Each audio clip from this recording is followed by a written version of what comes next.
퇴직금 3억 원을 받은 날 아내가 이혼을 요구했습니다. 재산 분할로 1억 5천만 원을 가져가면서 말했죠. 이제 자유라고 나 없이도 잘 살 거라고요. 저는 남은 1억 5천만 원으로 월세 40만 원짜리 방에서 새 삶을 시작했습니다. 라면으로 끼니를 때우고 편의점 야간 알바를 하며 하루하루 버텼죠. 2년 후 우연히 아내를 다시 만났습니다. 대형 서점 북토크 행사장이었습니다. 300명 청중 앞에 선 저를 보고 아내는 경악했습니다. 초라한 옷차림으로 객석 구석에 앉아있던 그녀와 무대 위에 선 제 모습은 너무나 달랐으니까요. 돈이 아니라 배움이 진짜 자산이라는 걸 저는 그제야 깨달았습니다. 저는 박진우입니다. 올해 65이고 은행원으로 32년 2개월을 근무했습니다. 2023년 2월 28일 화요일 제 마지막 출근 날이었습니다. 아침 8시 30분에 은행 문을 열고 들어갔을 때 동료들이 박수를 쳐줬습니다. 부장님 수고 많으셨습니다. 후배들이 꽃다발을 건넸고 지점장이 악수를 청했습니다. 32년이면 정말 긴 시간이죠. 그동안 고생 많으셨어요. 저는 웃으며 고개를 숙였습니다. 하지만 가슴 한편이 텅 빈 것 같았습니다. 이제 더 이상 출근할 곳이 없다는 사실이 실감나지 않았죠. 오후 3시 15분 인사팀에서 퇴직금 관련 서류를 건넸습니다. 총 퇴직금은 2억 9,700만 원이었습니다. 32년간 모은 제 노동의 대가였죠.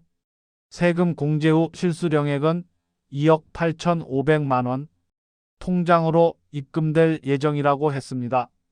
다음 주 월요일 오전 10시에 입금됩니다. 담당 직원이 설명했습니다. 감사합니다. 저는 서류를 받아들고 자리로 돌아왔습니다. 책상 위에는 32년간 쌓아온 물건들이 있었습니다. 가족사진, 달력, 볼펜 몇 자루, 메모장. 그게 전부였습니다. 이걸로 32년을 증명할 수 있을까요? 오후 5시 30분 마지막 퇴근 시간이었습니다. 동료들이 나와서 배웅해 줬습니다. 부장님 건강하세요. 가끔 놀러 오세요. 저는 손을 흔들며 은행을 나섰습니다. 32년 동안 매일같이 출퇴근하던 그 문을 마지막으로 나서는 순간이었죠. 발걸음이 무거웠습니다. 지하철을 타고 집으로 향했습니다. 창밖 풍경이 스쳐 지나갔지만 아무것도 눈에 들어오지 않았습니다. 이제 뭘 하며 살아야 할까요? 앞으로의 인생이 막연하게만 느껴졌습니다. 오후 7시 10분 집에 도착했습니다. 현관문을 열고 들어서자 아내가 부엌에서 나왔습니다. 김혜숙 62, 30년 7개월을 함께 산 사람입니다. 왔어요? 아내의 목소리는 평소와 다름없이 담담했습니다. 저녁 준비했어요. 식탁에는 된장찌개와 생선구이가 놓여 있었습니다. 특별한 음식은 아니었습니다. 평소와 똑같은 저녁이었죠. 오늘이 제 마지막 출근 날인데도 아내는 특별히 뭔가 준비하지 않았습니다. 고생했다는 말도 없었습니다. 우리는 마주 앉아 조용히 식사를 시작했습니다. 밥을 먹는 동안 아무도 말을 하지 않았습니다. 30년 넘게 함께 살았지만 우리에게는 나눌 이야기가 많지 않았습니다. 숟가락 소리만 달그락거렸습니다. 저는 아내의 얼굴을 봤습니다. 언제부터 이렇게 대화가 없었을까요? 결혼 초반에는 이야기를 나누며 웃었던 기억이 납니다. 하지만 세월이 흐르며 점점 말이 줄었습니다. 아니, 정확히는 제가 말할 시간이 없었습니다. 은행 업무는 바빴고 저는 늘 피곤했습니다. 집에 오면 밥 먹고 씻고 자는 게 전부였죠. 주말에도 골프 접대며 회식이며 쉴 틈이 없었습니다. 식사를 마치고 거실로 갔습니다. 소파에 앉아 텔레비전을 켰습니다. 뉴스가 나오고 있었지만 제대로 보이지 않았습니다. 머릿속이 복잡했습니다. 이제 매일 이렇게 집에만 있어야 하는 걸까요? 출근할 곳도 없고 만날 동료도 없습니다. 그냥 하루 종일 텔레비전을 보며 시간을 보내야 하는 걸까요? 그때 아내가 거실로 왔습니다. 설거지를 마친 모양이었습니다. 제 옆 소파에 앉더니 잠시 망설이는 듯 하다가 입을 열었습니다. 저희 이야기 좀 해요. 저는 아내를 봤습니다. 무슨 이야기를 하려는 걸까요? 아내의 표정이 평소와 달랐습니다. 뭔가 단단히 결심한 듯한 얼굴이었습니다. 뭔데요? 제가 물었습니다. 아내는 잠시 숨을 고르더니 말했습니다. 우리 이제 이혼해요. 순간기를 의심했습니다. 이혼이라고요? 제 목소리가 떨렸습니다. 30년 넘게 같이 살았잖아요. 갑자기 왜 이혼 타령이에요? 아내는 침착하게 말을 이었습니다. 갑자기가 아니에요. 오래 생각한 거예요. 당신 퇴직하면 말하려고 마음 먹었어요. 제 머리가 하얘졌습니다. 퇴직하면 말하려고 마음 먹었다고요? 그럼 언제부터 이런 생각을 한 거죠? 아내는 창밖을 보며 말했습니다. 솔직히 몇 년 됐어요. 당신은 늘 바빴고 저는 늘 혼자였어요. 대화도 없고 함께하는 시간도 없었죠. 이게 결혼 생활인가 싶었어요. 그냥 같은 집에 사는 남남 같았어요. 이제 당신 퇴직했으니까 정리하고 싶어요. 저도 제 인생 살고 싶어요. 아내의 목소리는 단호했습니다. 저는 할 말을 잃었습니다. 가슴이 답답했습니다. 그래도 30년 넘게 함께 살았잖아요. 자식들도 있고 손주도 있는데 어떻게 이혼을 해요? 제가 다급하게 말했습니다. 아이들은 다 컸어요. 이제 각자 가정도 있고요. 우리 이혼해도 아이들한테 큰 영향 없어요. 오히려 서로 눈치 안 보고 살 수 있잖아요. 아내는 이미 다 계획한 듯 했습니다. 그럼 재산은 어떻게 하려고요? 제가 물었습니다. 당연히 반반이죠. 퇴직금도 반반, 예금도 반반, 집도 팔아서 반반 나눠요. 30년 넘게 같이 모은 거니까 당연한 거 아니에요? 아내의 말투는 너무나 냉정했습니다. 저는 소파에 깊이 앉았습니다. 퇴직금 2억 8,500만 원을 반으로 나누면 1억 4,250만 원씩입니다. 예금 통장에는 1억 2천만 원 정도 있었습니다. 반으로 나누면 6천만 원씩이고요. 집은 시세가 3억 원 정도였습니다. 팔면 1억 5천만 원씩 나눠 갖는 거죠. 제 손에 남는 건 총 3억 5,250만 원. 아내도 똑같은 금액을 갖는 겁니다. 32년간 악착같이 모은 돈이 순식간에 반으로 줄어드는 겁니다. 정말 이혼할 거예요? 제가 마지막으로 물었습니다. 네, 결심했어요. 당신도 이제 퇴직했으니까 시간 많잖아요. 각자 편하게 살아요. 그날 밤 저는 잠을 이룰 수 없었습니다. 침대에 누워 천장을 바라봤습니다. 옆에서는 아내가 편안하게 잠들어 있었습니다. 30년 7개월을 함께 산 사람, 두 아이를 낳고 키운 사람, 제가 유일하게 의지했던 사람, 그 사람이 이제 떠나려 합니다. 퇴직한 날 받은 충격은 생각보다 컸습니다. 일자리를 잃은 것도 모자라 가정마저 잃게 되는 걸까요? 제 인생이 송두리째 흔들리는 느낌이었습니다. 새벽 4시가 넘어서야 겨우 잠이 들었습니다. 하지만 악몽을 꿨습니다. 혼자 텅 빈 방에 앉아있는 꿈이었습니다. 다음날 아침 일어났을 때 아내는 이미 식탁에 앉아 있었습니다. 앞에는 노트와 계산기가 놓여 있었습니다. 제가 세수를 하고 나오자 아내가 말했습니다. 앉아요. 재산 정리 이야기해야죠. 저는 식탁에 앉았습니다. 아내는 노트를 펼쳐 보이며 설명하기 시작했습니다. 제가 어젯밤 정리해 봤어요. 퇴직금이 2억 8,500만 원이죠. 반으로 나누면 1억 4,250만 원씩이에요. 예금 통장 1억 2천만 원도 반반 6천만 원씩. 그리고 이 집을 팔면 3억 원 정도 받을 수 있을 거예요.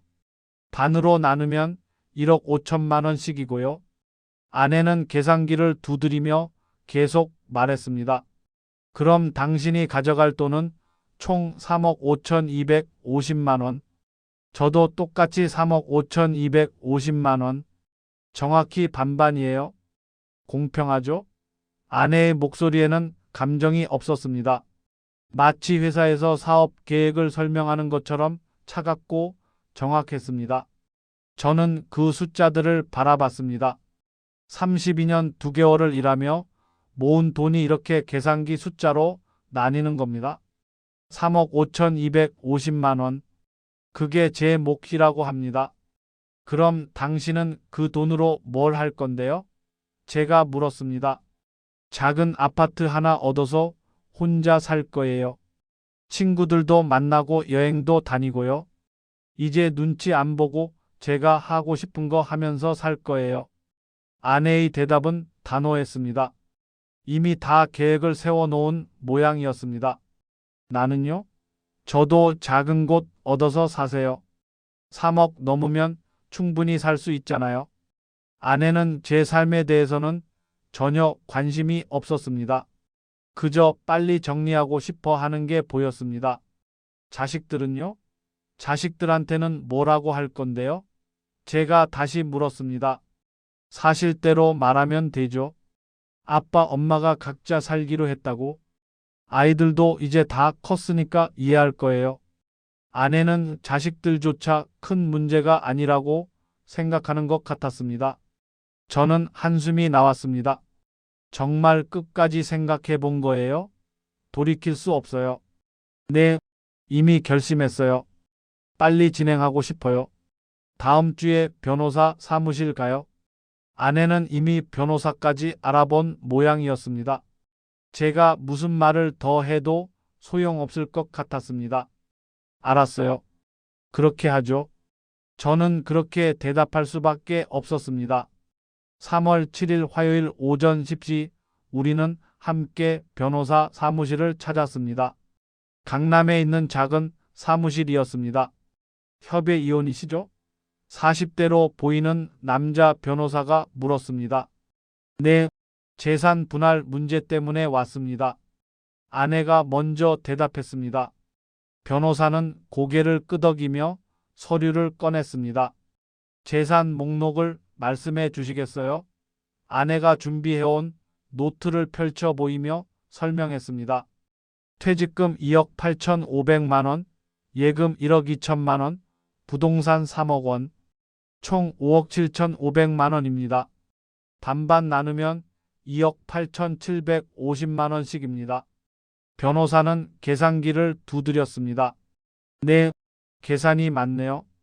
협의 이혼이니까 합의만 되면 빠르게 진행할 수 있습니다. 양측 모두 동의하시죠? 네, 아내가 즉시 대답했습니다. 저는 잠시 망설였습니다. 정말 이렇게 끝내도 되는 걸까요? 30년 넘게 함께한 세월이 서류 몇 장으로 정리되는 게 맞는 걸까요? 남편분? 변호사가 저를 봤습니다. 네, 동의합니다. 저는 힘없이 대답했습니다. 그럼 이혼 합의서 작성하시고 서명하시면 됩니다. 한 달 정도면 모든 절차가 끝날 겁니다. 변호사는 서류를 두 부 준비했습니다. 이혼 합의서, 재산 분할 합의서. 각각 서명란이 있었습니다. 여기 서명하시면 됩니다. 저는 펜을 들었습니다. 손이 떨렸습니다. 이 한 번의 서명으로 30년 7개월의 결혼 생활이 끝나는 겁니다. 아내는 이미 자기 서명란에 깔끔하게 이름을 썼습니다. 김혜숙. 익숙한 그 이름이 서류 위에 적혀 있었습니다. 저도 제 이름을 썼습니다. 박진우. 펜을 놓는 순간 묘한 공허함이 밀려왔습니다. 잘 처리하겠습니다. 한 달 후에 최종 서류 받으러 오시면 됩니다. 변호사가 말했습니다. 사무실을 나오는 길 아내가 먼저 걸어갔습니다. 저는 뒤따라 걸었습니다. 엘리베이터 안에서도 우리는 아무 말이 없었습니다. 1층에 내려와 밖으로 나왔을 때 아내가 처음으로 입을 열었습니다. 집은 제가 부동산에 내놓을게요. 빨리 팔리도록 시세보다 조금 낮게 내놓을 거예요. 알았어요. 제가 짧게 대답했습니다. 팔리면 연락할게요. 그때 각자 이사 준비하면 되겠죠? 네, 우리는 그렇게 헤어졌습니다. 아내는 지하철역으로 걸어갔고 저는 반대편으로 걸었습니다. 뒤돌아보지 않았습니다. 3월 중순 집이 팔렸습니다. 생각보다 빨리 매수자가 나타났습니다. 2억 8천만 원에 계약이 됐습니다. 시세보다 2천만 원 낮은 가격이었지만 아내는 빨리 정리하고 싶어 했습니다. 반으로 나누니 1억 4천만 원씩이었습니다. 퇴직금과 예금까지 합치면 제 몫은 총 3억 4,250만 원이 됐습니다. 아내도 똑같은 금액을 받았습니다. 4월 5일 수요일이 잔금일이었습니다. 그날 우리는 각각 통장으로 돈을 받았습니다. 이제 정말 끝이구나. 통장 잔액을 확인하는 순간 그런 생각이 들었습니다. 저는 월세방을 알아보기 시작했습니다. 3억 4,250만 원으로 전세를 얻을 수도 있었습니다. 하지만 전세금을 다 묶어두면 생활비가 없었습니다. 연금은 한 달에 120만 원 정도 나왔습니다. 생활비로 쓰기에는 빠듯한 금액이었습니다. 그래서 월세로 결정했습니다. 보증금 500만 원에 월세 40만 원짜리 방을 구했습니다. 서울 외곽 구로구에 있는 낡은 빌라 3층이었습니다. 방 하나에 작은 부엌과 화장실이 붙어있는 5평 남짓한 공간이었습니다. 창문은 하나였고 햇빛도 잘 들지 않았습니다. 하지만 선택의 여지가 없었습니다. 4월 15일 토요일 이사하는 날이었습니다. 짐은 많지 않았습니다. 옷가지 몇 벌, 이불 한 채, 책 몇 권. 그게 전부였습니다. 32년간 모은 물건들 중에 제가 가져갈 것은 거의 없었습니다. 가구도 가전제품도 다 아내가 가져갔습니다. 저는 작은 캐리어 하나와 박스 2개만 들고 월세 방으로 향했습니다. 택시를 타고 40분을 달렸습니다. 기사님이 말했습니다. 이사 가세요? 네. 혼자 사시나 봐요? 네. 더 이상 대화하고 싶지 않아서 짧게만 대답했습니다. 월세방에 도착했습니다. 문을 열고 들어서니 텅 빈 방이었습니다. 아무것도 없었습니다. 벽지는 누렇게 발에 있었고 바닥은 낡은 장판이 깔려 있었습니다. 부엌에는 이구 가스레인지와 낡은 개수대가 있었습니다. 화장실은 너무 좁아서 몸을 돌리기도 힘들었습니다. 이곳이 제 새로운 집이었습니다. 짐을 내려놓고 방 한가운데 앉았습니다. 고요했습니다. 텅 빈 공간에 저 혼자였습니다. 65세, 은행원으로 32년 2개월을 일했고 30년 7개월의 결혼 생활을 끝냈습니다. 그리고 이제 5평짜리 월세방에서 혼자 살게 됐습니다. 창밖을 봤습니다. 맞은편 건물이 바로 보였습니다. 하늘은 좁았습니다. 저녁 해가 지고 있었습니다. 방 안이 어두워졌습니다. 전등 스위치를 찾아 켰습니다. 형광등이 깜빡이다 겨우 켜졌습니다. 차가운 불빛이 방을 비췄습니다. 그때 처음으로 눈물이 났습니다. 이게 제 인생인가요? 32년을 일하고 이게 끝인가요? 월세 40만 원짜리 방에서 혼자 늙어가는 게 제 노후인가요? 눈물을 닦았습니다. 하지만 계속 흘러내렸습니다. 한참을 울었습니다. 소리내서 울지는 못했습니다. 옆방에서 들릴까 봐 입을 막고 조용히 울었습니다. 밤 9시가 넘어서야 겨우 진정했습니다.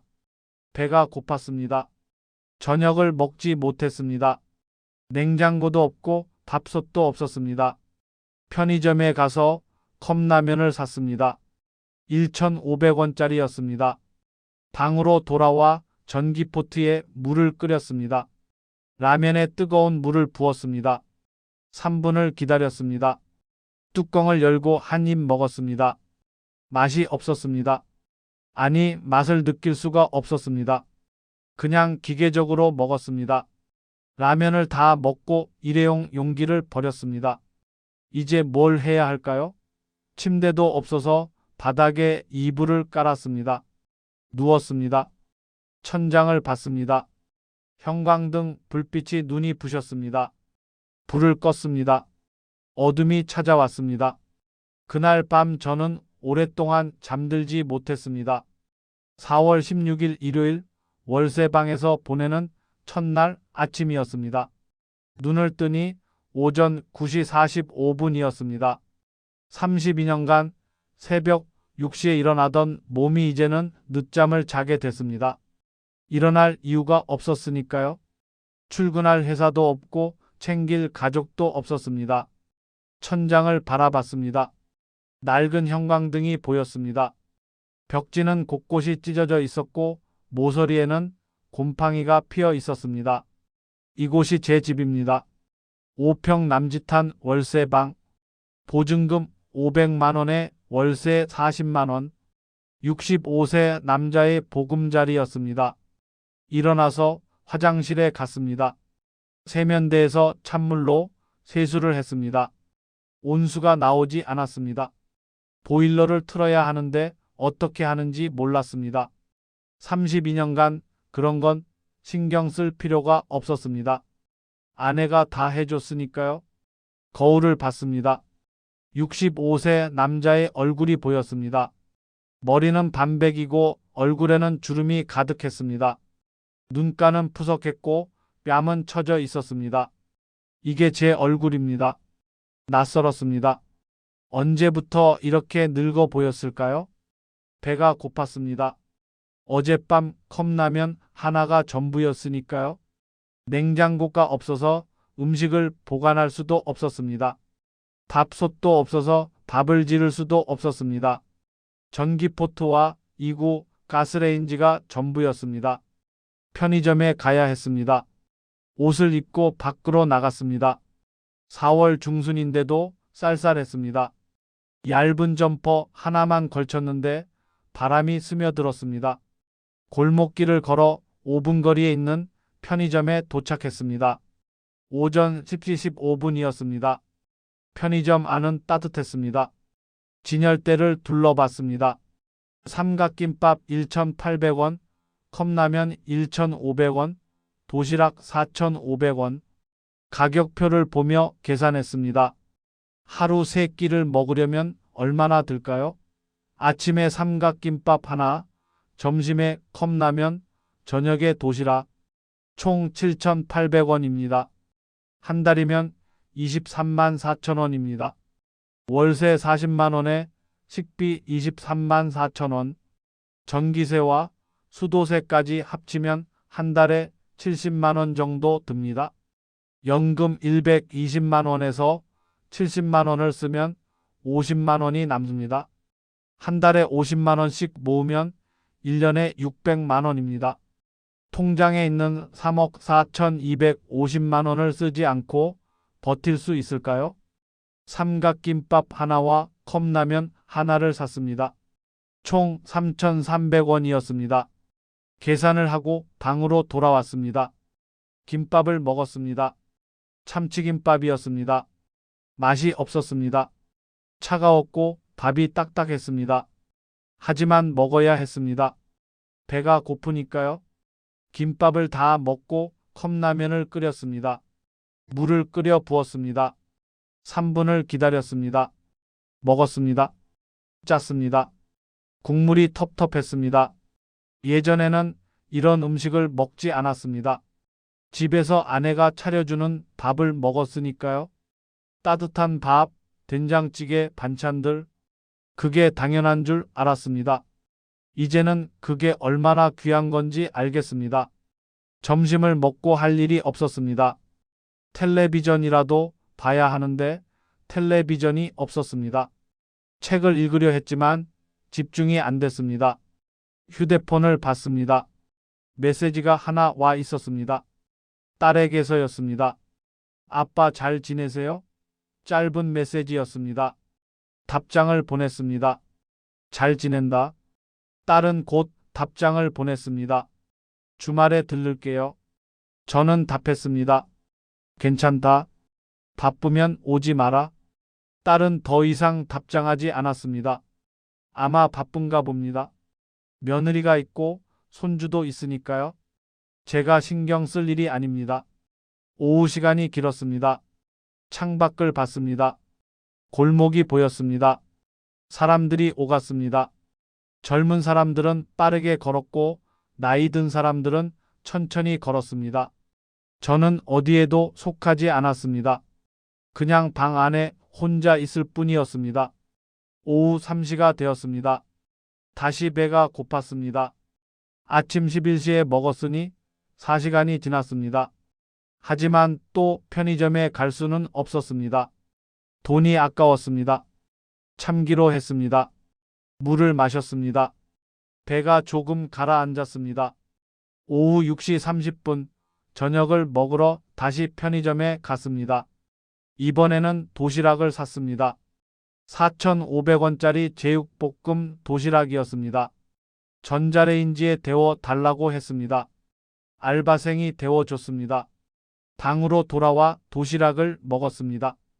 고기가 질겼습니다. 밥은 뻑뻑했습니다. 반찬은 단무지 2조각이 전부였습니다. 하지만 참치김밥보다는 나았습니다. 절반쯤 먹었을 때 목이 막혔습니다. 물을 마셨습니다. 간신히 넘어갔습니다.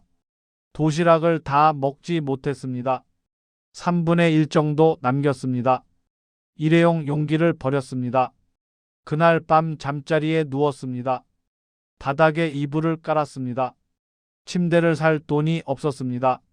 아니, 살 수는 있었지만 아껴야 했습니다. 3억 4,250만 원.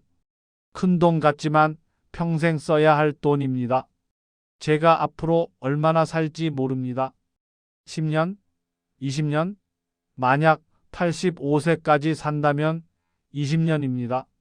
20년 동안 3억 4,250만 원을 써야 합니다. 1년에 1,712만 5천 원씩 쓸 수 있습니다. 한 달이면 142만 7천 원입니다. 여기에 연금 120만 원을 더하면 한 달에 262만 7천 원입니다. 괜찮은 금액입니다. 하지만 병원비는요? 약값은요? 집 수리비는요? 예상치 못한 지출은요? 계산을 하면 할수록 불안했습니다. 돈이 떨어지면 어떻게 하죠? 일을 해야 할까요? 65세에 무슨 일을 할 수 있을까요? 편의점 알바? 경비? 청소? 그런 일이라도 해야 할까요? 머리가 복잡했습니다. 잠이 오지 않았습니다. 새벽 2시가 넘어서야 겨우 잠이 들었습니다. 다음날 아침 늦게 일어났습니다. 오전 10시 20분이었습니다. 또 하루가 시작됐습니다. 똑같은 하루였습니다. 편의점에 가서 삼각김밥을 사고 컵라면을 끓여 먹고 방 안에서 시간을 보냈습니다. 며칠이 그렇게 흘러갔습니다. 4월 20일, 21일, 22일 매일이 똑같았습니다. 아침에 늦게 일어나고 편의점에 가서 음식을 사고 방에서 먹고 창밖을 보고 잠들었습니다. 아무도 찾아오지 않았습니다. 전화도 오지 않았습니다. 딸도 아들도 연락이 없었습니다. 아내는 당연히 연락하지 않았습니다. 저는 철저히 혼자였습니다. 5평짜리 방에 갇힌 65세 남자. 그게 저였습니다. 가끔 거울을 봤습니다. 얼굴이 수척해졌습니다. 일주일 만에 2kg이 빠졌습니다. 제대로 먹지 못해서였습니다. 4월 25일 수요일 통장을 확인했습니다. 잔액은 3억 4,197만 원이었습니다. 일주일 동안 53만 원을 썼습니다. 월세 40만 원, 식비 13만 원. 생각보다 많이 썼습니다. 이런 식으로 쓰면 한 달에 212만 원이 듭니다. 연금 120만 원을 빼면 92만 원씩 통장에서 빠져나갑니다. 1년이면 1,104만 원입니다. 30년이면 3억 3,120만 원입니다. 딱 맞습니다. 95세까지 살 수 있습니다. 하지만 병원비는요? 물가 상승은요? 계산이 맞지 않습니다. 돈이 부족합니다. 그날 저녁 처음으로 요리를 시도했습니다. 편의점 음식만 먹을 수는 없었습니다. 마트에 가서 라면 한 봉지, 계란 10개, 김치 1kg을 샀습니다. 총 9,800원이었습니다. 방으로 돌아와 라면을 끓였습니다. 냄비가 없어서 작은 프라이팬에 끓였습니다. 물을 너무 적게 넣어서 라면이 눌어붙었습니다. 계란을 넣으려다 깨뜨렸습니다. 계란 껍질이 라면에 들어갔습니다. 그래도 먹었습니다. 맛이 이상했습니다. 작고 비린내가 났습니다. 절반을 남기고 버렸습니다. 요리는 생각보다 어려웠습니다. 5월이 됐습니다. 한 달이 지났습니다. 이혼하고 혼자 산 지 한 달. 통장 잔액은 3억 4,005만 원이었습니다. 한 달 동안 197만 원을 썼습니다. 생각보다 많이 썼습니다. 이대로는 안 됩니다. 더 절약해야 합니다. 하지만 어떻게요? 이미 최소한으로 살고 있는데요. 하루에 2끼만 먹을까요? 아니면 일을 구해야 할까요? 고민이 깊어졌습니다. 그날 밤 저는 침대에 누워 생각했습니다. 이게 제 노후인가요? 이렇게 돈 걱정하며 편의점 음식 먹고 좁은 방에서 혼자 늙어가는 게 제 인생인가요? 눈물이 났습니다. 억울했습니다. 32년 2개월을 일했는데 이게 결말인가요? 5월 8일 화요일 더 이상 이렇게 살 수는 없다고 결심했습니다. 통장 잔액만 바라보며 하루하루 불안에 떨 수는 없었습니다. 일을 구해야 했습니다. 65세에 할 수 있는 일이 뭐가 있을까요? 인터넷을 검색했습니다. 시니어 일자리, 노인 일자리, 고령자 채용, 여러 키워드를 입력했습니다. 나온 결과는 비슷했습니다. 경비, 청소, 주차 관리, 편의점. 그게 전부였습니다. 32년간 은행원으로 일했던 제가 할 수 있는 일은 이것들 뿐이었습니다. 경비는 24시간 교대 근무였습니다. 밤을 새워야 했습니다. 65세에 밤샘 근무는 힘들 것 같았습니다. 청소는 새벽 5시 출근이었습니다. 가능할 것 같았습니다. 하지만 무릎이 안 좋아서 오래 쪼그리고 앉아있기 힘들었습니다. 주차 관리는 야외에서 서 있어야 했습니다. 여름 더위와 겨울 추위를 견딜 자신이 없었습니다. 그럼 남은 건 편의점이었습니다.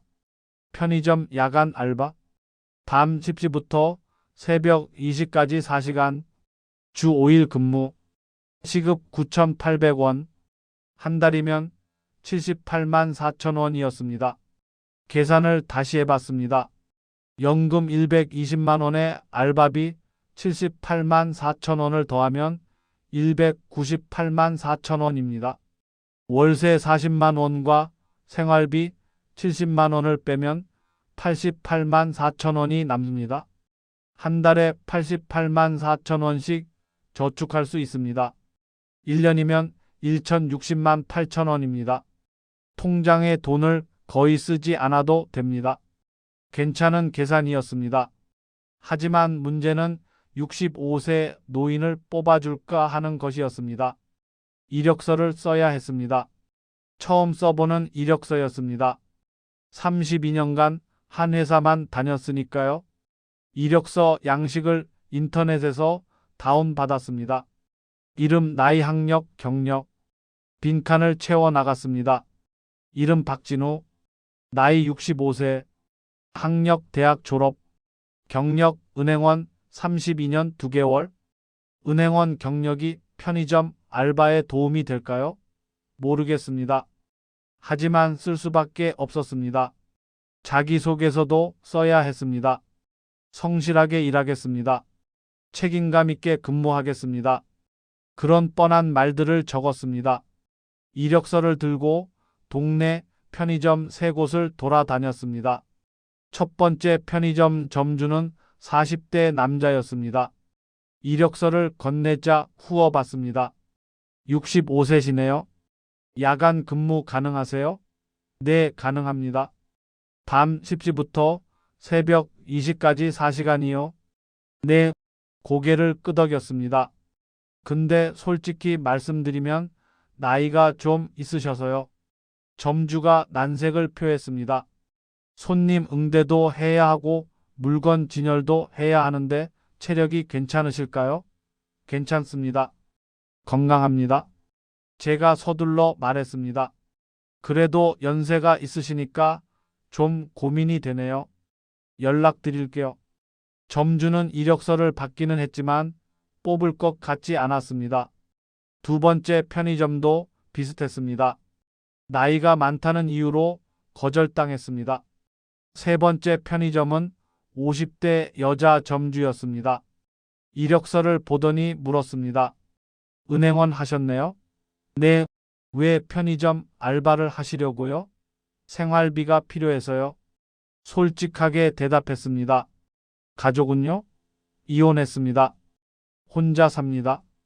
점주는 잠시 생각하더니 말했습니다. 알겠습니다. 한번 해보시죠. 내일부터 나오실 수 있어요? 제 귀를 의심했습니다. 정말요? 뽑아주시는 건가요? 네, 나이는 좀 있으시지만 경력 보니까 성실하실 것 같아요. 은행원 32년 하셨으면 책임감도 있으실 거고요. 한번 믿어볼게요. 감사합니다. 정말 감사합니다. 제 목소리가 떨렸습니다. 65세에 처음으로 면접에 붙은 순간이었습니다. 5월 9일 수요일 밤 9시 50분 첫 출근 날이었습니다. 편의점 앞에 섰습니다. 유니폼을 입었습니다. 초록색 조끼였습니다. 가슴에는 편의점 로고가 새겨져 있었습니다. 거울을 봤습니다. 65세 남자가 편의점 유니폼을 입고 있었습니다. 32년간 은행원으로 정장을 입던 사람이 이제는 편의점 알바생이 됐습니다. 창피했습니다. 누가 볼까 봐 두려웠습니다. 하지만 어쩔 수 없었습니다. 살아야 했으니까요. 문을 열고 들어갔습니다. 점주가 기다리고 있었습니다. 오셨네요. 오늘은 제가 같이 있으면서 알려드릴게요. 카운터 안으로 들어갔습니다. 포스기가 있었습니다. 바코드 스캐너, 현금통, 카드 단말기. 점주가 설명했습니다. 물건 계산은 여기 바코드 찍으면 돼요. 현금 받으면 여기 넣고 카드는 여기 찍으면 되고요. 어렵지 않아요. 저는 고개를 끄덕였습니다. 하지만 포스기가 낯설었습니다. 터치스크린이었는데 어디를 눌러야 할지 헷갈렸습니다. 물건 진열도 해야 했습니다.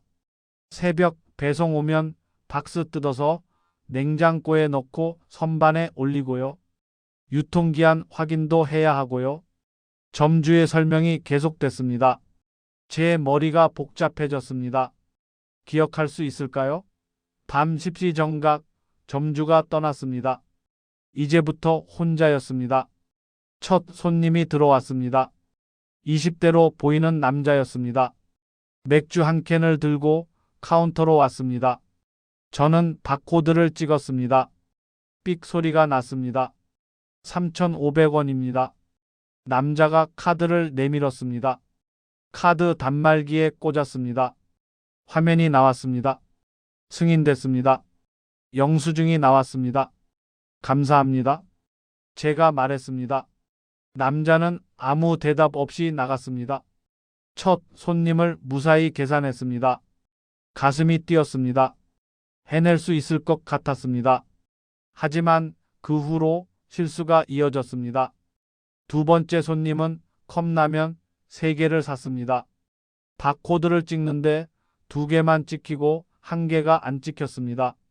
다시 찍었습니다. 4개가 찍혔습니다. 당황했습니다. 취소를 해야 하는데 어떻게 하는지 몰랐습니다. 손님이 짜증을 냈습니다. 빨리 안 돼요? 죄송합니다. 잠시만요. 손이 떨렸습니다. 포스기 화면을 이리저리 눌렀습니다. 취소 버튼을 찾았습니다. 겨우 바로 잡았습니다. 손님은 인상을 쓰며 나갔습니다. 식은땀이 났습니다. 3번째 손님은 도시락과 음료수를 샀습니다. 도시락을 데워 달라고 했습니다. 전자레인지가 어디 있는지 찾았습니다. 카운터 옆에 있었습니다. 도시락을 넣고 버튼을 눌렀습니다. 2분이 지났습니다.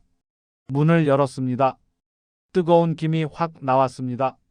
깜짝 놀라 손을 떼는 바람에 도시락이 바닥에 떨어질 뻔했습니다. 간신히 잡았습니다. 손님에게 건넸습니다. 손님은 이상한 표정으로 저를 봤습니다. 처음이세요? 네, 오늘 첫날입니다. 힘내세요. 손님이 의외로 따뜻하게 말해줬습니다. 감사합니다.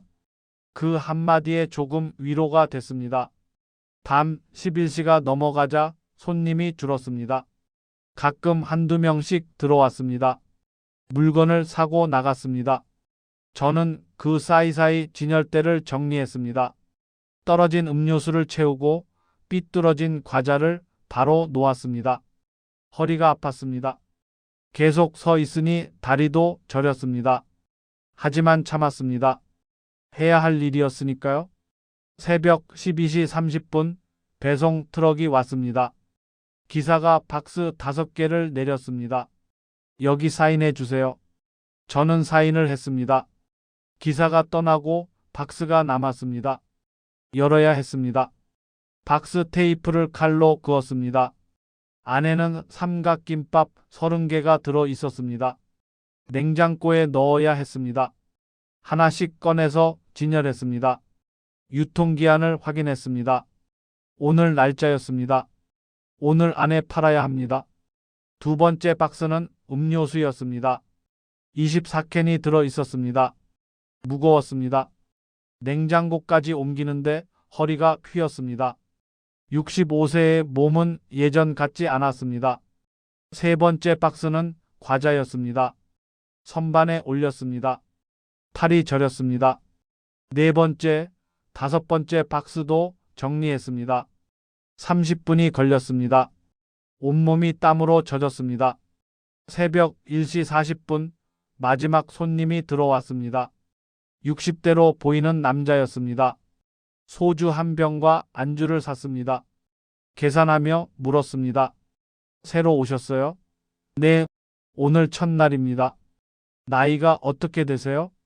65입니다. 남자가 놀란 표정을 지었습니다. 65세에 야간 알바를 하시네요? 대단하십니다. 대단한 게 아닙니다. 살아야 해서요. 제가 쓸쓸하게 웃었습니다. 저도 비슷합니다. 60세에 퇴직하고 경비 일하고 있어요. 같은 처지네요. 남자도 웃었습니다. 서로를 보며 씁쓸하게 웃었습니다. 나이 들면 다 똑같습니다. 새벽 2시 정각 근무가 끝났습니다.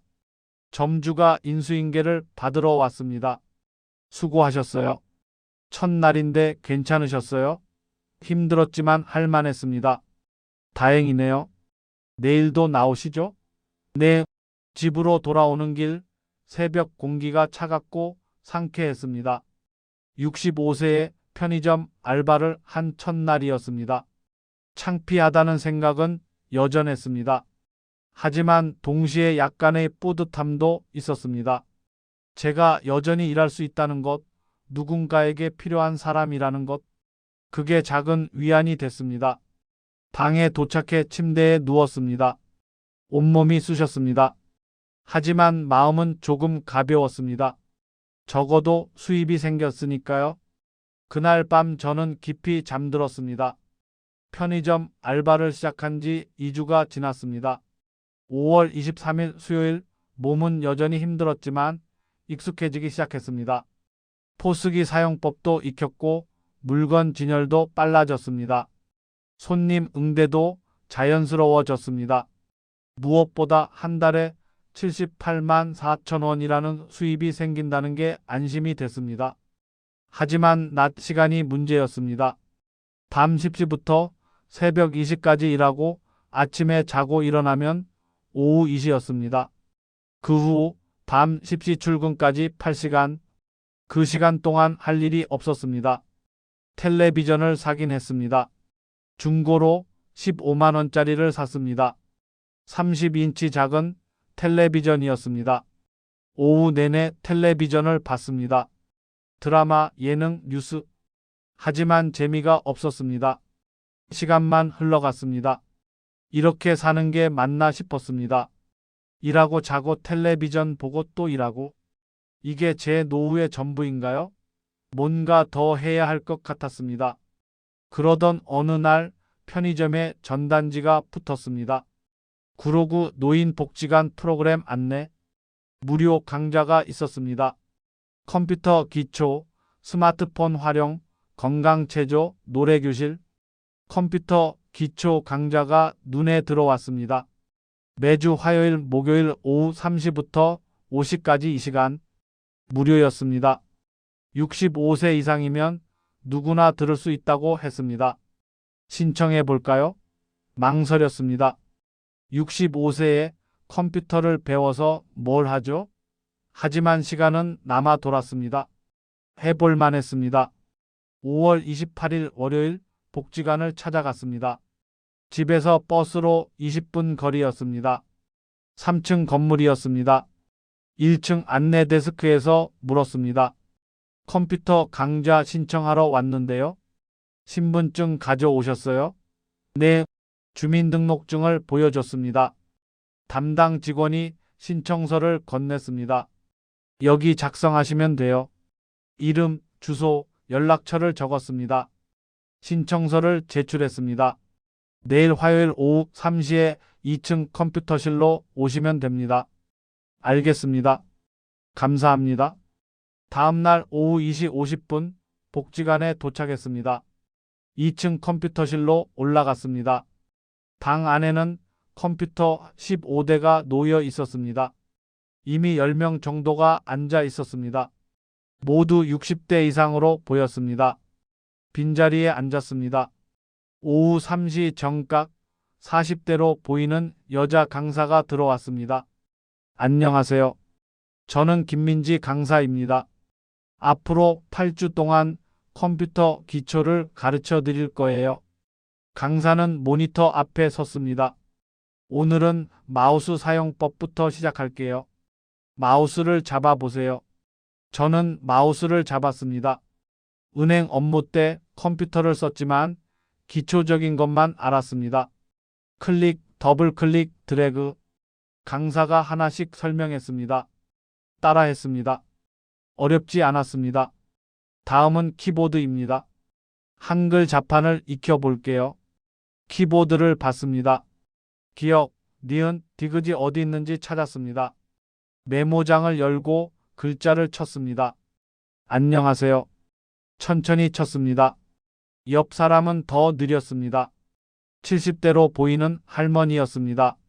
한 글자 치는데 10초가 걸렸습니다. 이 시간 수업이 빠르게 지나갔습니다. 다음 시간에는 인터넷 검색을 배울 거예요. 목요일에 또 만나요. 강사가 웃으며 말했습니다.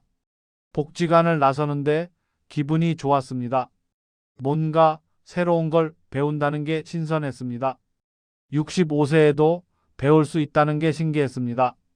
목요일에도 수업을 들었습니다. 인터넷 검색, 이메일 만들기, 유튜브 보기 하나씩 배워 나갔습니다. 6월 중순이 됐습니다. 8주 과정 중 4주가 지났습니다. 이제 컴퓨터가 조금 익숙해졌습니다. 혼자서도 유튜브를 볼 수 있게 됐습니다. 어느 날 유튜브에서 요리 영상을 봤습니다. 혼자 사는 남자의 자취 요리. 40대 남자가 간단한 음식을 만들었습니다. 김치볶음밥, 계란말이, 된장찌개. 보면서 생각했습니다. 나도 만들 수 있을 것 같은데요. 영상을 따라 해봤습니다. 마트에서 재료를 샀습니다. 김치 500g, 밥 1인분, 계란 6개, 식용유, 총 7,200원이었습니다. 방으로 돌아와 프라이팬을 달궜습니다. 기름을 두르고 김치를 넣었습니다. 지글지글 소리가 났습니다. 밥을 넣고 볶았습니다. 계란을 깨서 넣었습니다. 5분 후 완성됐습니다. 맛을 봤습니다. 짰습니다. 김치가 너무 많이 들어갔습니다. 하지만 편의점 도시락보다는 나았습니다. 제가 만든 음식이었으니까요. 뿌듯했습니다. 다음 날은 계란말이를 만들었습니다. 이번에는 조금 더 잘 됐습니다. 모양은 이상했지만 맛은 괜찮았습니다. 매일 저녁 유튜브를 보며 요리를 배웠습니다. 된장찌개, 라면, 볶음밥, 김치찌개 하나씩 만들어 봤습니다. 실패도 많았습니다. 찌개가 너무 짜거나 밥이 타거나 계란이 깨지거나 하지만 점점 나아졌습니다. 6월 25일 월요일 컴퓨터 수업이 끝났습니다. 8주 과정을 모두 마쳤습니다. 수료증을 받았습니다. 작은 종이였지만 기뻤습니다. 65세에 받은 첫 번째 수료증이었습니다. 강사가 말했습니다. 다음 과정은 스마트폰 활용입니다. 관심 있으면 신청하세요. 저는 바로 신청했습니다. 배우는 게 재미있었으니까요. 7월부터 스마트폰 수업이 시작됐습니다. 카카오톡, 사진 찍기, 동영상 촬영, SNS 사용법, 신기한 것들이었습니다. 특히 동영상 촬영이 흥미로웠습니다. 휴대폰으로 영상을 찍을 수 있다는 게 놀라웠습니다. 어느 날 강사가 말했습니다. 여러분도 유튜브 채널을 만들 수 있어요. 요즘 시니어 유튜버 많아요. 일상을 찍어서 올리면 돼요. 유튜브 채널을 만든다고요? 저 같은 사람이요? 생각해보니 재미있을 것 같았습니다. 집으로 돌아와 유튜브 채널을 만들어 봤습니다. 강사가 알려준 대로 했습니다. 계정 만들기, 채널 이름 정하기. 채널 이름은 뭘로 할까요? 고민하다가 정했습니다. 67세 진우의 자취일기. 제 나이와 이름을 넣었습니다. 첫 영상을 찍어야 했습니다. 뭘 찍을까요? 생각해보니 요리가 제일 좋을 것 같았습니다. 요즘 제가 배우고 있었으니까요. 7월 10일 화요일 김치찌개를 만들며 촬영했습니다. 휴대폰을 선반에 세워두고 제 모습을 찍었습니다. 어색했습니다. 카메라 앞에서 말하는 게 쉽지 않았습니다. 안녕하세요. 67세 진우입니다. 오늘은 김치찌개를 만들어 볼게요. 떨리는 목소리로 말했습니다. 김치를 썰고 냄비에 넣고 물을 붓는 과정을 찍었습니다. 15분짜리 영상이 됐습니다. 편집을 해야 했습니다. 유튜브에서 편집 방법을 검색했습니다. 무료 편집 프로그램을 깔았습니다. 서툴게 잘라내고 붙였습니다. 3시간이 걸렸습니다. 10분짜리 영상이 완성됐습니다. 업로드 버튼을 눌렀습니다. 제 첫 유튜브 영상이 올라갔습니다. 제목은 67세 혼자 사는 할아버지의 김치찌개 만들기였습니다. 조회수를 확인했습니다. 0이었습니다. 당연했습니다. 구독자가 없었으니까요. 다음날 확인했습니다. 조회수 3. 누군가 봤습니다. 댓글이 하나 달렸습니다. 할아버지 멋있으세요. 응원합니다. 가슴이 뛰었습니다. 누군가 제 영상을 보고 댓글을 남긴 겁니다. 답글을 달았습니다. 감사합니다. 힘이 납니다. 두 번째 영상을 올렸습니다. 이번에는 계란말이였습니다. 조회수 7, 댓글 2개, 계속 올렸습니다. 일주일에 3편씩, 라면 끓이기, 볶음밥 만들기, 청소하기, 빨래하기, 제 일상을 찍었습니다. 편의점 알바 이야기도 올렸습니다. 65세에 처음 시작한 알바 힘들지만 보람 있습니다. 조회수가 조금씩 올랐습니다. 20, 50, 100. 한 달 후 구독자 52명이 됐습니다. 댓글이 달렸습니다. 저희 아버지도 이렇게 혼자 사세요.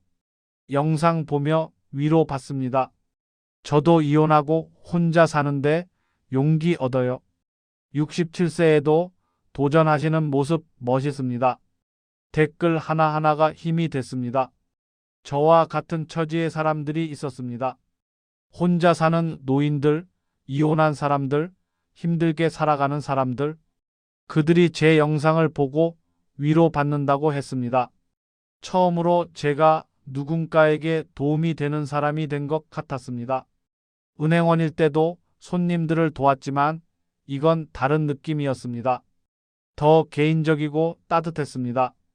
8월 초 구독자 110명이 됐습니다. 매일 영상을 올렸습니다. 요리뿐 아니라 복지관 이야기, 편의점 알바 이야기, 혼자 사는 팁들을 올렸습니다. 조회수가 평균 200 정도 나왔습니다. 광고를 붙일 수 있다는 걸 알았습니다. 구독자 1,000명이 되면 수익이 난다고 했습니다. 아직 멀었습니다. 하지만 희망이 보였습니다. 매일 밤 편의점에서 일하고 낮에는 영상을 찍고 편집했습니다. 바빴습니다. 하지만 행복했습니다. 목표가 생겼으니까요. 누군가와 소통한다는 게 좋았습니다. 어느 날 댓글 하나가 달렸습니다. 진우님 덕분에 저도 요리 시작했어요. 72세인데 평생 요리 안 해봤는데 이제 혼자서도 밥 해먹어요. 감사합니다. 그 댓글을 보며 눈물이 났습니다. 제가 누군가의 인생에 작은 변화를 준 겁니다. 65세에 편의점 알바를 하며 월세방에서 사는 제가 누군가에게는 영감을 주는 사람이 된 겁니다. 그날 밤 저는 오랜만에 거울을 봤습니다. 65세 남자가 보였습니다. 하지만 3개월 전과는 달랐습니다. 얼굴에 생기가 있었습니다. 눈빛이 살아 있었습니다. 이제 저는 단순히 생존하는 게 아니라 살아가고 있었습니다. 2024년 5월 유튜브를 시작한 지 10개월이 지났습니다. 구독자는 52,000명이 됐습니다. 처음 올린 김치찌개 영상의 조회수는 3위였습니다. 이제 평균 조회수는 15,000건이었습니다.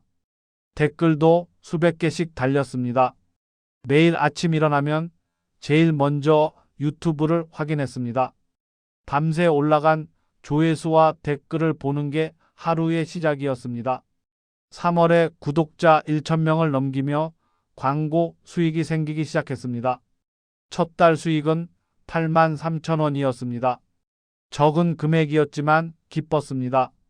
4월에는 23만원, 5월에는 47만원이 들어왔습니다. 구독자가 늘면서 수익도 함께 증가했습니다.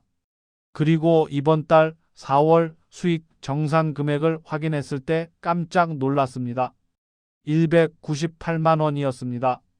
한 달에 거의 200만원을 번 겁니다. 유튜브로요. 67세 할아버지가 월세방에서 찍은 영상으로요. 믿기지 않았습니다. 화면을 몇 번이나 새로 고침했습니다. 숫자는 변하지 않았습니다. 198만원. 진짜였습니다. 연금 120만원에 유튜브 수익 198만원을 더하면 318만원입니다. 편의점 알바 78만 4천원까지 합치면 한 달 수입이 396만 4천원이었습니다. 계산을 다시 해봤습니다. 월세 40만원, 생활비 80만원, 총 120만원이면 충분했습니다. 한 달에 276만 4천원이 남습니다.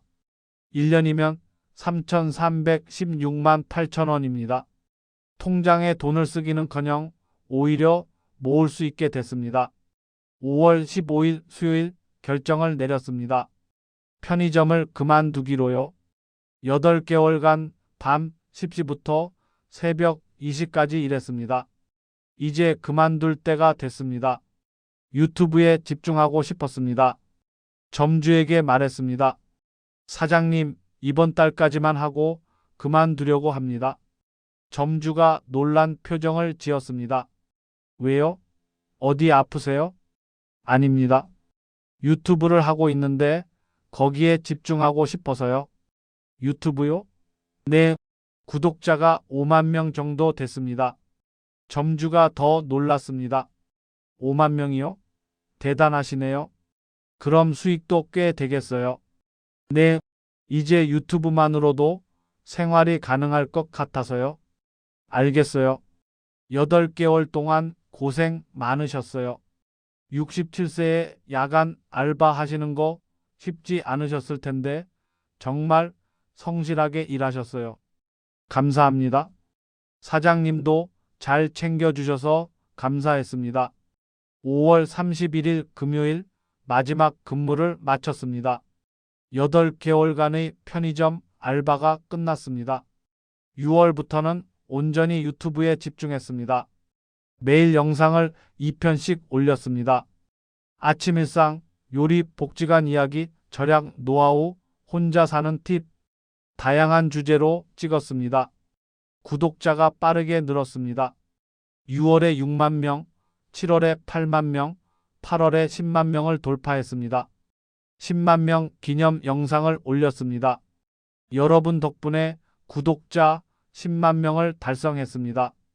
67세 할아버지가 여기까지 올 수 있었던 건 여러분의 응원 덕분입니다.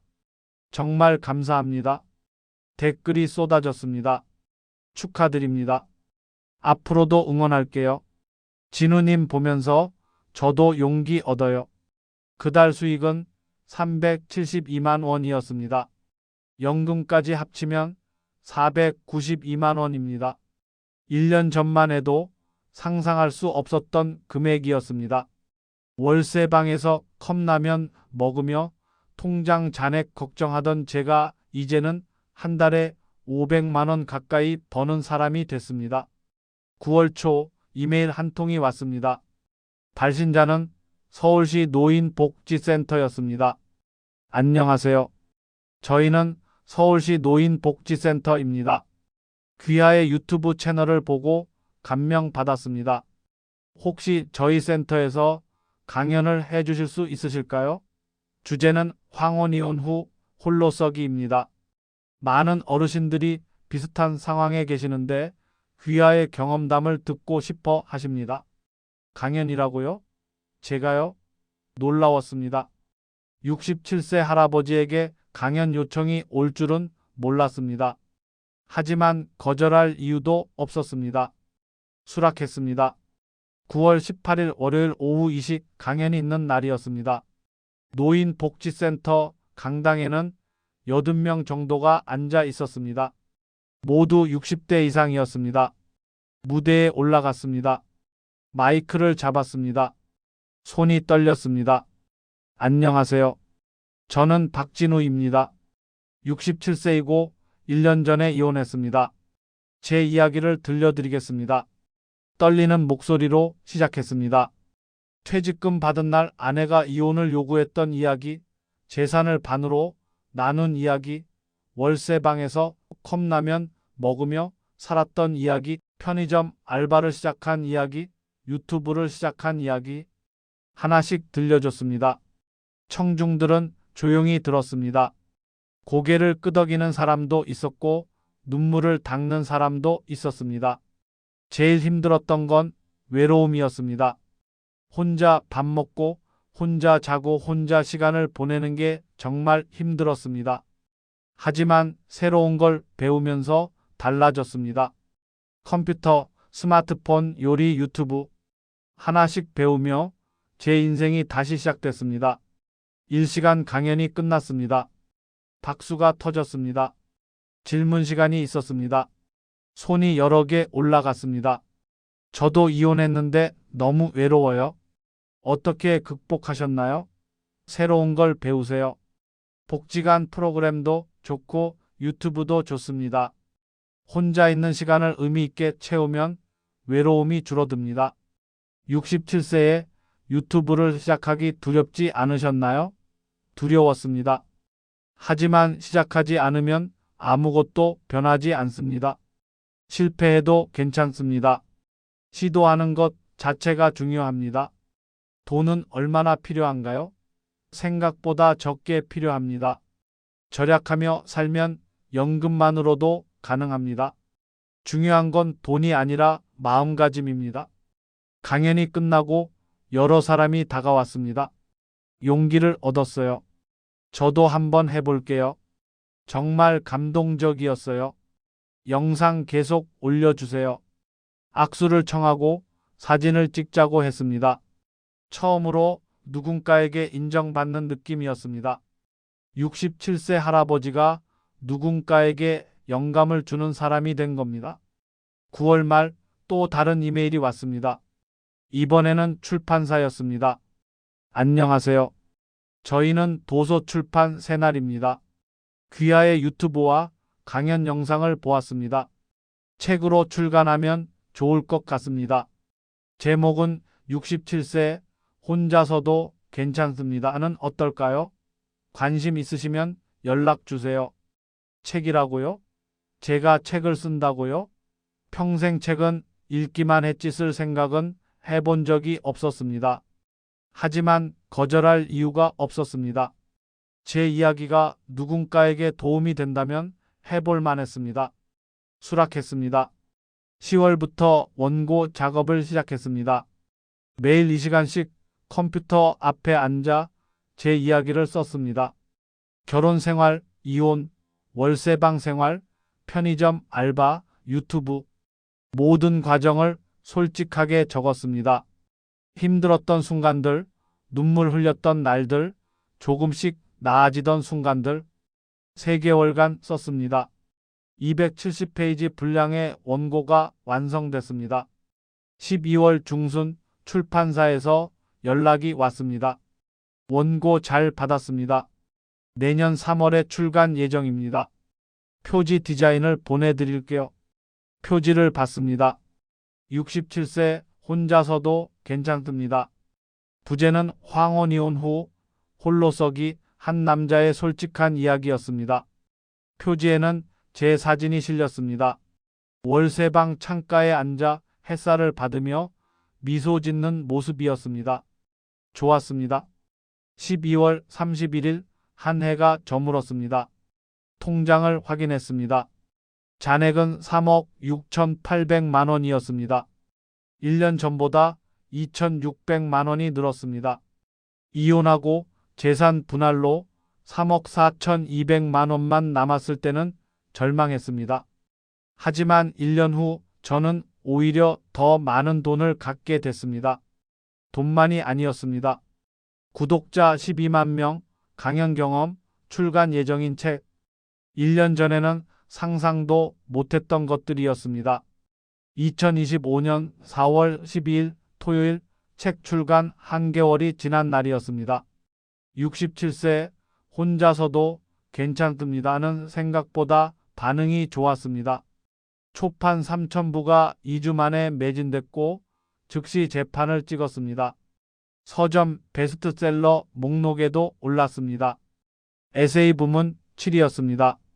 67세 할아버지가 쓴 책이 베스트셀러가 된 겁니다. 믿기지 않았습니다.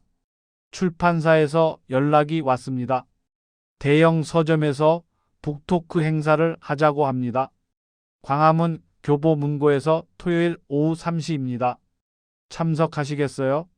당연히 수락했습니다. 4월 20일 토요일 오후 2시 30분 광화문 교보문고에 도착했습니다. 11층 이벤트 홀이었습니다. 의자가 300석 정도 놓여 있었습니다. 사람들이 하나둘 들어오기 시작했습니다. 오후 2시 50분 좌석이 거의 찼습니다. 280명 정도 되어 보였습니다. 젊은 사람도 있었고 나이 든 사람도 있었습니다. 남녀노소 다양했습니다. 제 책을 읽은 사람들이었습니다. 떨렸습니다. 손에 땀이 났습니다. 오후 3시 정각 사회자가 무대로 올라왔습니다. 오늘 모셔올 분은 67세 혼자서도 괜찮습니다의 저자 박진우 님입니다. 박수로 맞이해 주세요. 박수가 터졌습니다. 저는 무대로 걸어 올라갔습니다. 조명이 눈부셨습니다. 객석을 봤습니다. 수백 명이 저를 보고 있었습니다.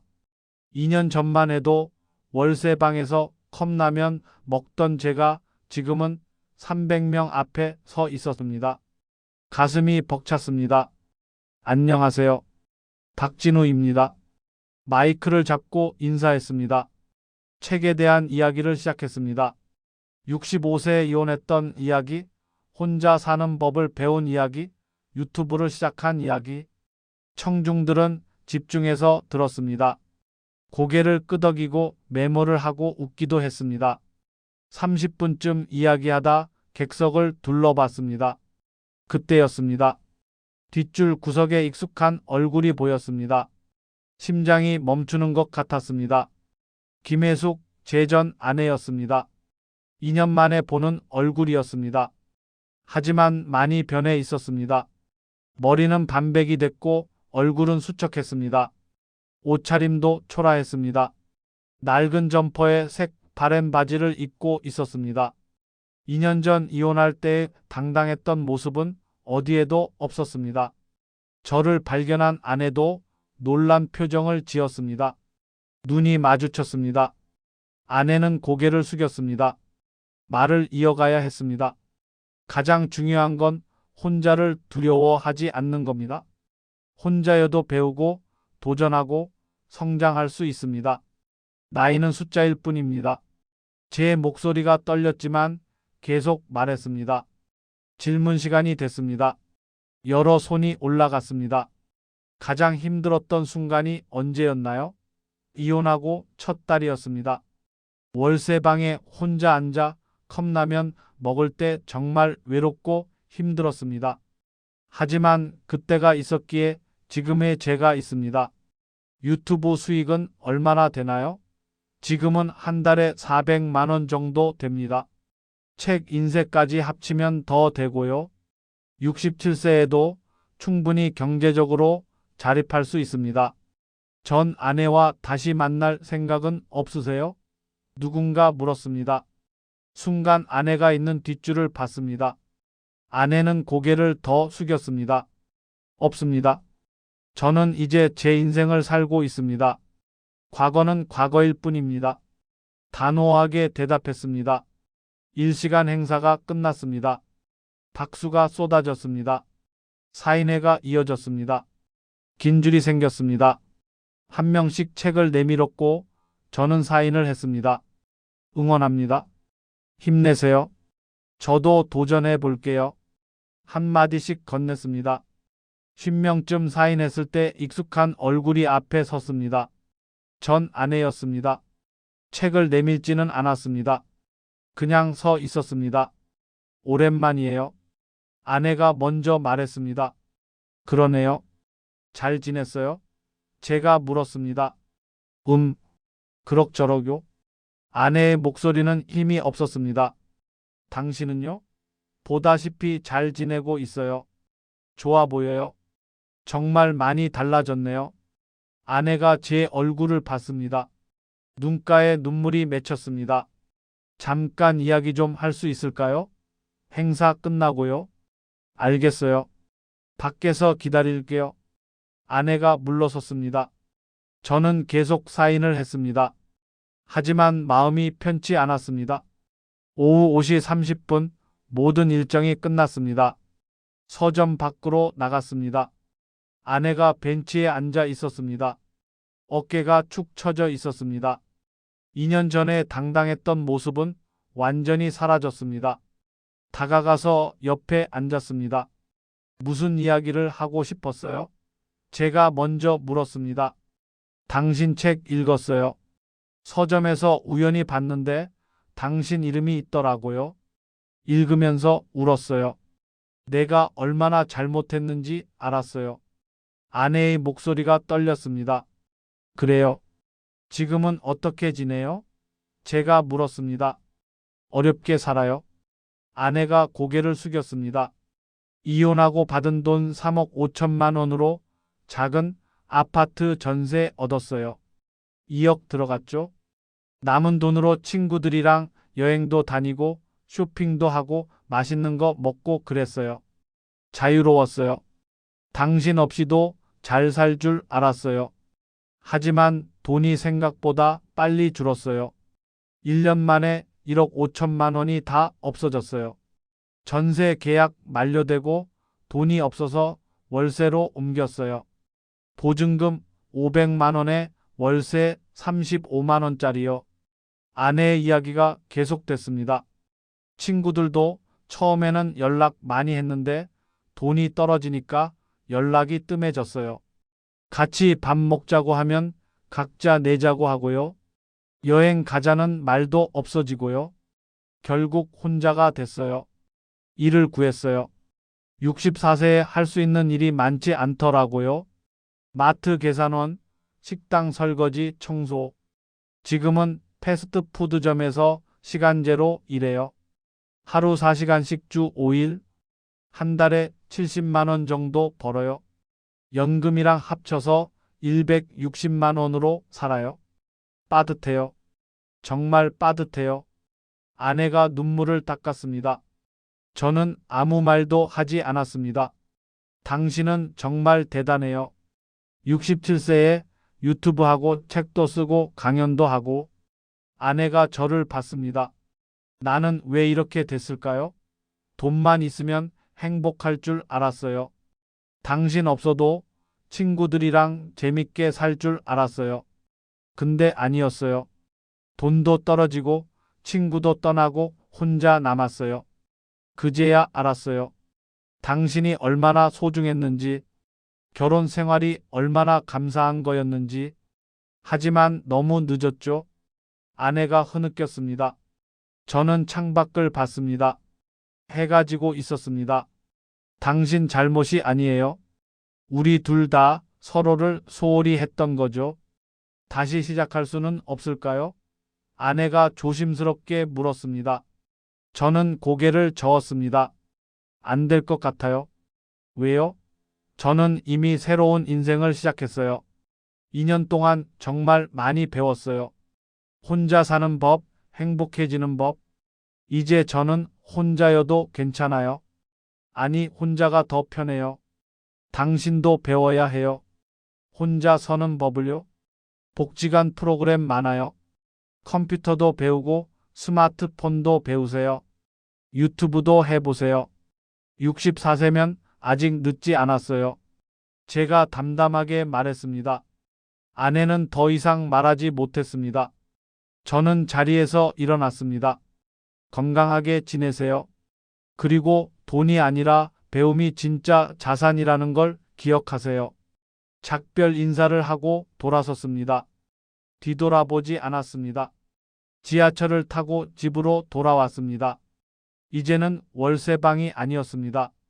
작은 원룸이지만 제가 매달 차곡차곡 꾸민 공간이었습니다. 책상 위에는 노트북이 있고 선반에는 제 책이 꽂혀 있었습니다. 침대에 누워 천장을 봤습니다. 2년 전 아내가 이혼을 요구했을 때 세상이 무너지는 줄 알았습니다. 하지만 지금 생각하면 그게 새로운 시작이었습니다. 복수하고 싶지는 않았습니다. 다만 제 길을 갈 뿐이었습니다. 아내와의 재회 이후 3개월이 지났습니다. 2025년 7월 저는 68세가 됐습니다. 구독자는 18만 명을 넘어섰고 책은 3만 부가 팔렸습니다.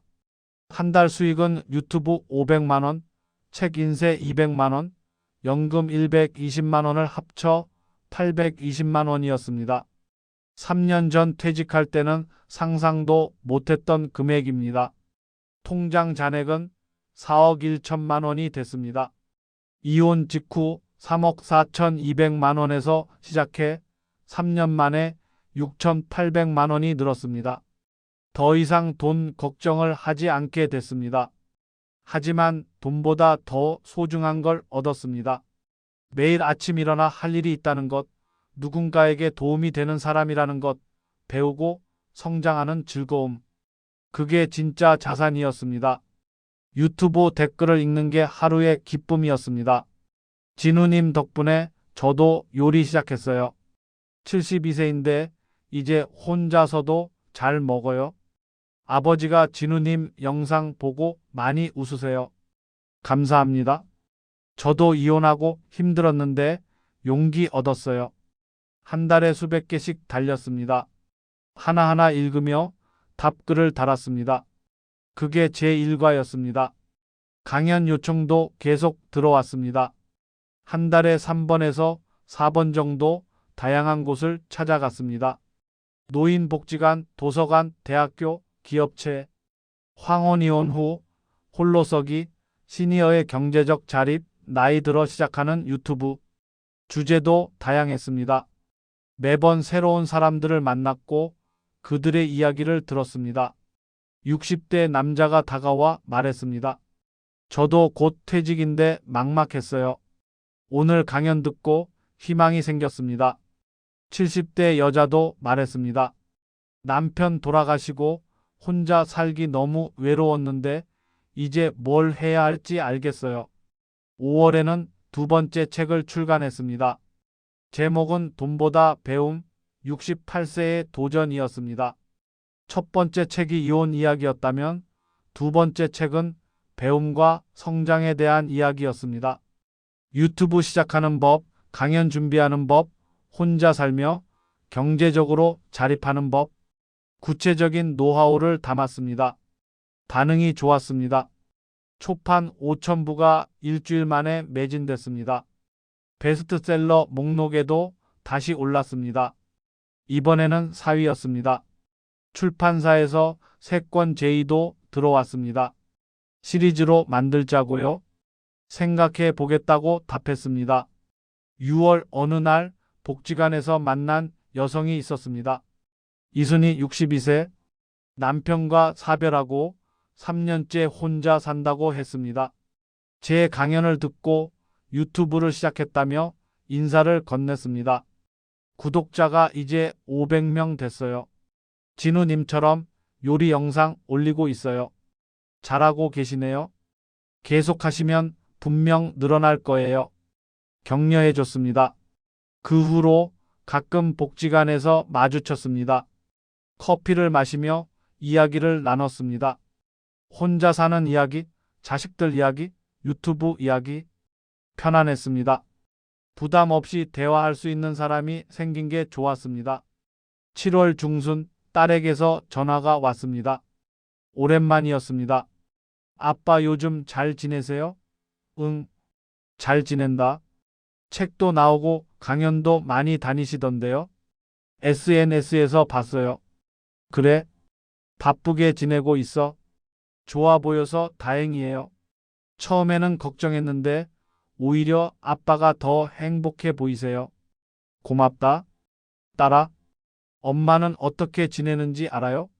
딸이 조심스럽게 물었습니다. 몇 달 전에 잠깐 만났어. 어렵게 산다고 하더라. 걱정되네요.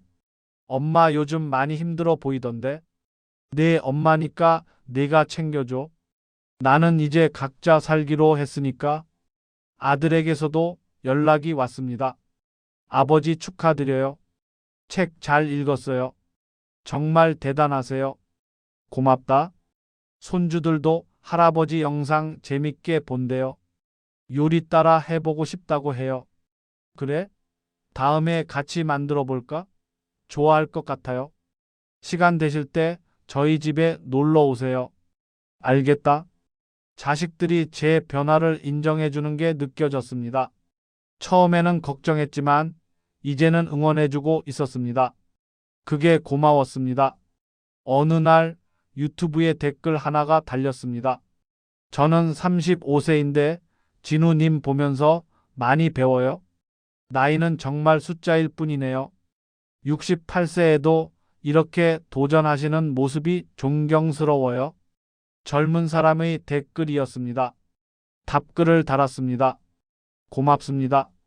나이와 상관없이 누구나 배우고 성장할 수 있어요. 당신도 지금 하고 싶은 일이 있다면 시작하세요. 그 댓글을 보며 생각했습니다. 제 이야기가 나이 든 사람들뿐 아니라 젊은 사람들에게도 영감을 주고 있구나. 8월 초 복지관에서 순희 씨와 다시 만났습니다. 오늘 점심 같이 드실래요? 그녀가 먼저 물었습니다. 좋아요. 근처 식당에서 비빔밥을 먹으며 이야기를 나눴습니다. 진우님 덕분에 제 인생이 많이 달라졌어요. 예전에는 하루하루가 의미 없이 흘러갔는데 이제는 매일 영상 찍고 편집하고 댓글 읽으며 보람을 느껴요. 잘 됐네요. 저도 같은 마음이에요. 우리 나이에도 충분히 새로운 걸 시작할 수 있죠. 그녀가 웃었습니다. 밝은 얼굴이었습니다. 앞으로도 자주 만나요. 그녀가 말했습니다. 그러죠. 저도 좋아요. 집으로 돌아오는 길 저는 하늘을 봤습니다. 구름 한 점 없이 맑았습니다. 3년 전 퇴직하고 이혼할 때만 해도 제 인생이 끝난 줄 알았습니다. 월세방에서 컵라면 먹으며 통장 잔액만 걱정하던 그때가 떠올랐습니다. 하지만 지금은 달랐습니다. 매일 아침 일어나면 기대되는 일들이 있었습니다. 찍을 영상, 읽을 댓글, 만날 사람들. 68세의 인생은 끝이 아니라 새로운 시작이었습니다. 방에 도착해 책상에 앉았습니다. 노트북을 켰습니다. 오늘 올릴 영상을 편집해야 했습니다. 주제는 68세 혼자 사는 게 외롭지 않은 이유였습니다. 영상 속에서 제가 말했습니다. 혼자라는 건 외로운 게 아니라 자유로운 겁니다. 스스로 선택하고 스스로 책임지며 사는 거죠. 누군가에게 의존하지 않아도 행복할 수 있어요. 68세인 저도 그렇게 살고 있습니다. 편집을 마치고 업로드 버튼을 눌렀습니다. 조회수가 올라가기 시작했습니다. 1, 5, 20, 50 댓글도 달리기 시작했습니다. 창밖을 봤습니다. 해가 지고 있었습니다. 노을이 아름다웠습니다. 3년 전 이혼했을 때는 모든 게 무너지는 줄 알았습니다. 하지만 돌이켜보니 그게 축복이었습니다. 무너져야 새로 시작할 수 있었으니까요. 아내는 지금 어렵게 살고 있을 겁니다. 안타깝지만 그게 그녀가 배워야 할 과정입니다. 저도 그 과정을 거쳤으니까요. 바닥까지 내려가야 다시 올라갈 수 있다는 걸 배웠습니다. 휴대폰이 울렸습니다. 순희 씨였습니다. 오늘 만나서 즐거웠어요. 다음에 또 만나요. 문자를 보고 미소가 지어졌습니다. 혼자지만 외롭지 않았습니다. 68세 제 인생은 지금부터입니다. 3년이 지났습니다. 65세에 이혼하고 67세에 유튜브를 시작했으며 68세에 베스트셀러 작가가 됐습니다. 지금 저는 매달 800만 원 이상을 법니다. 통장에는 4억 원이 넘는 돈이 있습니다. 하지만 제가 진짜 얻은 건 돈이 아닙니다. 배우는 즐거움, 성장하는 기쁨, 누군가에게 도움이 되는 보람. 그게 진짜 자산이었습니다. 전 아내는 3억 5천만 원을 받았지만 2년 만에 다 썼습니다. 지금은 패스트푸드점에서 시간제 일을 하며 월세 방에서 삽니다. 저는 절반도 안 되는 돈으로 시작했지만 오히려 늘렸습니다. 차이가 뭐였을까요? 돈을 쓸 줄만 알았던 사람과 배울 줄 아는 사람의 차이였습니다. 저는 65세에 컴퓨터를 배웠고 66세에 스마트폰을 배웠으며 67세에 유튜브를 배웠습니다. 68세에는 책을 썼습니다. 나이는 핑계가 아니었습니다. 혼자 산다는 게 외롭지 않냐고 묻는 사람들이 있습니다. 처음에는 외로웠습니다. 하지만 지금은 아닙니다. 매일 댓글로 소통하고 강연에서 사람들을 만나고 복지관에서 친구들과 이야기를 나눕니다. 혼자 있지만 고립되지 않았습니다. 자식들도 예전보다 자주 연락합니다. 손주들은 제 유튜브를 보며 할아버지 멋있다고 합니다. 새로 만난 순희 씨와는 일주일에 한 번씩 복지관에서 만납니다. 다시 사랑을 시작하기에는 나이가 들었지만 좋은 친구로 지낼 수 있습니다. 황혼 이혼을 권하는 건 아닙니다.